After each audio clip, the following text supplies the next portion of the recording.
Hello అందరికీ, ఇవాళ వీడియోలో నేను మీకు పుదీనా కొమ్మల నుంచి పుదీనా ఒక్కొక్క ఆకుని మనం సపరేట్ చేయడానికి ఒక ఈజీ టిప్ని మీకు చూపించబోతున్నాను.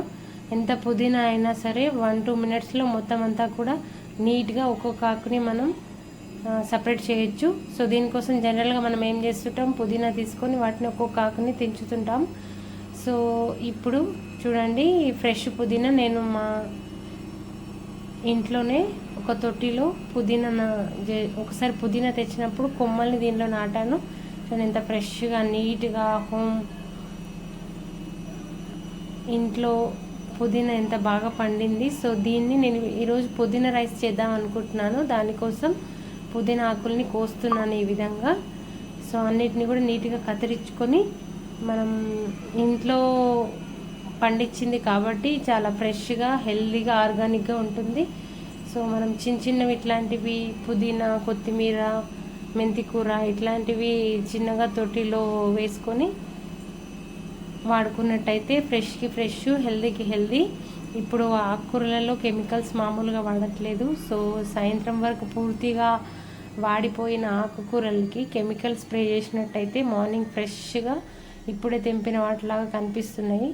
సో అంత కెమికల్ లైఫ్ అయిపోయింది మనది కాబట్టి సాధ్యమైనంత వరకు ఉన్నంతలో కొద్దిగా ఆర్గానిక్గా తినడానికి ట్రై చేయాలి మనము. సో దానికోసం ఈ విధంగా ఒక గుద్దుల గిన్నె హోల్స్ బౌల్ ఉంటుంది కదా, సో దాన్ని తీసుకొని పుదీనా కొమ్మని ఈ విధంగా వీడియోలో చూపించిన విధంగా హోల్లో ఇన్సర్ట్ చేసి ఒకసారి మనం బయటికి లాగేసినట్టయితే మొత్తం అంతా కూడా ఒక్కొక్క ఆకు నీట్గా వచ్చేస్తుంది.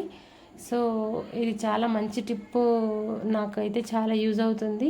సో మనకి టైం లేనప్పుడు, ఫాస్ట్గా తీయాలనుకున్నప్పుడు, సో జనరల్గా అయినా ఒక్కొక్క ఆకు తుంచే బదులు ఈ విధంగా ఇన్సర్ట్ చేసి బయటికి లాగేసినట్టయితే మొత్తం అంతా కూడా ఒక్క ఆకు లేకుండా మొత్తం ఊడొచ్చేస్తుంది.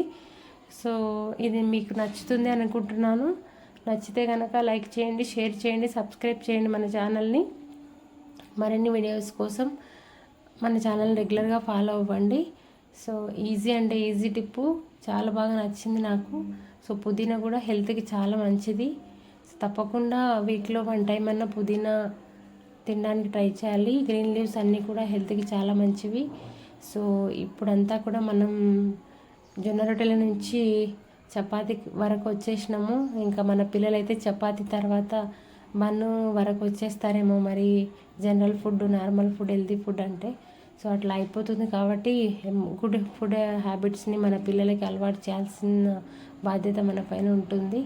సో ఈ విధంగా కొన్ని ఈజీ టిప్స్ పాటించడం ద్వారా మనం టైం సేవ్ చేసుకోవచ్చు. హెల్తీకి హెల్తీ, టేస్టీకి టేస్టీ. తప్పకుండా ట్రై చేయండి.